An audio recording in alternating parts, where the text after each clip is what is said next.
And now for our story.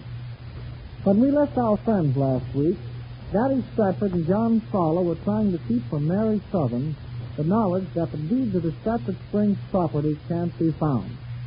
It is on this property that Daddy's new hotel is to be built. And then there's the matter of the strange way Danny Stratford has been acting of late. As we resume our story, Mary is answering her morning mail when she is interrupted by the bell. Oh, dear, why doesn't that bell keep calling? Yes, I'm coming. Any nice fresh eggs, ma'am? Oh, if you had him, I'd throw him at you. What do you mean, John Fowler? Coming over to my house the very morning I want Viola to clean. Well, aren't you going to let me in? Well, I could use you to beat some rocks. Oh, no, not now, Mary. This is serious business this morning. I never learned how to beat drugs. Oh, John, you know I wouldn't put you to work in my house. Well, you had me worried there for a minute, Mary. I wouldn't think of asking either you or Daddy Stratford. Now, you leave him out of this. Daddy Stratford needs a little work. Shall I make you some coffee? No. I'm too upset for that. Upset? Mary, I may be an awful fool for saying this. Maybe jumping the bridge before I get to it. Yes, go on. But nobody must know I spoke to you about it. Leastwise, Daddy Stratford, understand? Of course, John. But what could be between you and Daddy that's such a dark secret? Well, it isn't about Daddy and me. It's about his stubbornness. You know what's happened? I don't know what it'll mean to the town. Well, go ahead, tell me. Well, Daddy's lost the deed to the Stratford Springs property. Daddy's lost the deed? Well, he didn't exactly lose it. He just can't find it. And since they don't have any record of it, or can't find any record of it, as the county recorder's office, we haven't the right deed to the property. John, this is terrible. Why, it can't be. It's just as I told you. And Daddy Stratford's over in that 2x4 office of his with his feet up on his desk, trying to recollect where he put it. Oh. Well, that's not as bad as it sounded at first, John. Not as bad? What do you mean, not as bad? Well, Daddy doesn't seem to be worried about it if he's sitting with his feet on his desk. Probably around in some of his old papers he left at the hotel. Exactly. That's what I'm afraid of. If he left it among the hotel papers when the new management took over the Stratford Southern Arms, who has it now? Benjamin Carter. Oh. Exactly. Oh, but Benjamin Carter couldn't keep the deed. He couldn't claim the property, could he? His name's not on the deed. No, he couldn't do that, but he could do worse. Oh, you mean he could... Exactly. He could tear up the original deed, burn it up, get rid of it. And if there's no deed for the property, he can show by the first maps of the county that his boundary runs to the springs. Daddy defeated by his own plan. Exactly. When Daddy had to let the Stratford Southern Arms Hotel go, he still had this parcel of land adjoining it. And when Carter discovered that gold mine of the spring waters on it, and we decided to build the fine big hotel on it, well, everything seemed to be rosy for Daddy and for all of the town of Sanders. Oh, John. That may mean that Carter will get to Stratford Springs after all. It may mean that, and it may mean a lot of things. Well, we can't just sit and do nothing, just let Carter take the springs right away from us. Max would have to find out sooner or later. That's just what I thought. But there's another way, and we don't need to tell Max either. Maybe that deed will turn up if you'll help, Mary. Oh, of course I'll help anywhere I can. But isn't Daddy doing anything? Oh, nothing. Just sitting with his feet up and thinking. We can't wait for him to get through wool gathering. But maybe he does know where the deed is and he's just forgotten. Maybe nothing. Does it take a man forever to recollect where he put a thing? Well, it's just because Daddy's concerned about Danny, John. I don't think he has his mind on things. Especially since he's away from the old hotel. Well, anyway, I've got an idea. Yes? It's about Danny, and you'll have to find out about it. He's as close-mouthed lately as a clam. But what could Danny know about the deed, John? That's what I'd like to know. Why's Danny been scurrying about the past week, looking up everything he can find out about the Stratfords, his own family? I don't know, John. Maybe curiosity to keep himself busy. Maybe some other time, but not this. He's digging up something, and Benjamin Carter's interested in it. Oh, John, no. Danny wouldn't have anything to do with Carter. That would be double-crossing his own father. Danny wouldn't do that. He hasn't a crooked streak in him. He's good and honest. even if he does do rash things at times. I refuse to believe Danny would do that to his father.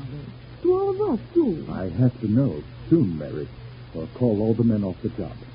I can't take the responsibility of putting all these people's money, yours, mine, Max's, everybody's, into this building, the building of this hotel, when we're not sure about the deed. That would be too much for my conscience. Oh, yes, John, of course. Oh, but we mustn't accuse or even suspect Danny of anything crooked. We must have the facts. And, Mary, you're the only one I know who can get the facts from Danny. Will you do it? Well, John, I'll do it. Oh, there's someone there. I'd better not be seen here, Mary. I don't want Max to know. Then I can count on you talking to Danny. Yes, John. You'd better go and ask the one knows if anything wrong. Maybe we can hurry. If you go out the back way through the kitchen, will you? Goodbye, John. Goodbye. I'm coming. Max, and you brought John Vincent here. All right, Doc, sit down now. Happy second month anniversary, Mary. Anniversary? Yeah, and just look, all the flowers and the messages. Boy, he'll be coming my messenger boy pretty soon. Huh, Doc? Oh, but today isn't our anniversary, and I don't understand. I know. Oh, no excuses. Yesterday was the second month of our marriage. But I couldn't get the kind of flowers that I wanted on Sunday, and Doc here had to cut somebody up yesterday. What was it, appendectomy or something? No, Max. I see you'd never make it after. An appendectomy. Yes. Well, Mary, from what Max tells me and from what your face tells me, this has been 2 months of happy married life for you two lovebirds. Oh, yes, John. These have been the happiest days of my life. Yes, she really does love me, I think, Doc. Of course I do, and I'm going on loving it. Even with all our trials and troubles the past 2 months. There, you big stiff. Take that. I will. Mary, I got to kiss you for that. Hey, quit it. You'll make me jealous. Oh, you darlings. All these beautiful flowers. But I'm going to shoo you right out because I'm busy. Oh, just a minute, Mary. Now we got the slap happy fun over, but we got to say something more serious. Max, I still think we needn't marry Now, listen to me, Doc Benson.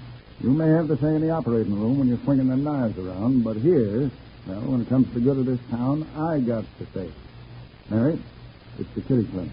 We got to do something right away. The kitty clinic? Max, this is Now, wait time. a minute, Doc. Wait a minute. Mary, Doc here is such a soft-hearted old horse, Doctor. Well, he'd give his last shirt for a bandage. Oh, I know, Max. We couldn't do without him in Sanders. I don't say we couldn't. Mary, you know, when things got tough here in Sanders, my old man took that powder with $1 million. The kitty clinic was pretty hard hit. Yes, I know too well, Max. All those poor mothers and their babies. With nobody to help them but the clinic. Yeah, well, when this old pill roller came back and said that he'd take care of the clinic's finances, you know what he did?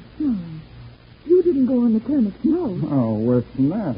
He took the $25,000 that Governor McDaniels gave him and paid the kitty clinic's bill and not saying a word. Oh, John, that's practically your life saving. Well, why? He even borrowed money. Oh, we didn't realize that. Oh, what could you do? You and Max had your hands full trying to save the other enterprises in town. It was only fair. Fair nothing, Minnie. Oh, Max, John isn't a financial giant like you about such matters. Yeah, you get it, Doc? You get it? He calls me colossal. Colossal, you mean, Hoodlum. Yeah, that's right. Well, anyway, I didn't know that you was such a softy about that clinic job. Well, maybe I am a softy, Max. The kitty clinic has meant everything to me. Research, work, fine surgery. And when the clinic's billed, 70% of our cases are charity. Yeah. Well, when the bills began to throw me under, I know. You started paying it out of your own pocket. Yes, that's about it. And the truth is, Mary, I reached the end of my rope. Threw all my money in ready cash into the maintenance of the clinic. And, well, I guess we're going to lose it anyway. John, is it that bad? Worse. There are certain notes I guaranteed, made out to buy food and supplies to the hospital that are coming due next week. And the holders of these notes say they can't wait any longer. And I haven't another penny to draw from. Oh, John. I realize now where your goodness lies. I never realized you could make such a sacrifice. I couldn't help it, Mary. This work is hard on me. You're a great guy, Doc, a great guy. Now, I know that you didn't run out on me at that time that things went to pieces here in town. Say, look at here now. We've got to save this clinic. We got to do something, that's all. Yes, we just have to do something. Well, that's why I came to you. I've worried myself sick. Racked my brain. Tried every way to find a way out. Roll yourself a pill, Doc. That'll fix you. Say, look, wait a minute. I got it. Idea. We'll save the clinic. What is it? Say, we'll start selling the spring water right away. That'll do the trick. But how, Mac? Huh? We have practically only a hole in the ground over there with water bubbling up. People don't even know about its medicinal values yet, Mac. And besides, it'll take months to put it on the market. Oh, no, it won't, Toots. No, it won't. We got to have money. And that's our source of supply, our gold mine. We got to find a place to bottle it. We got to set up a bottling works pronto and start shipping it out to save the clinic. Well, that is a serious problem. The kitty clinic, with all the mothers of the mill depending upon it, may have to be closed if some means of financial aid is not forthcoming. And if it is closed, that means Dr. Benson will lose his life savings as well as his practice and his place of work. Max's idea of selling the springs water seems too far off to be considered. Then there are other problems. Most serious of all, which Max doesn't know about yet, is that matter of finding the deed to the springs property. And if it isn't found, Max will have no water to sell. How will these conflicting problems be worked out in the life of Mary Sothern? Will Mary be successful in finding out from Danny what is causing his strange conduct? You'll hear about these and a new development in the kitty clinic situation in tomorrow's episode of The Life of Mary Sothern. Your host, Heinz Honey and Almond Cream.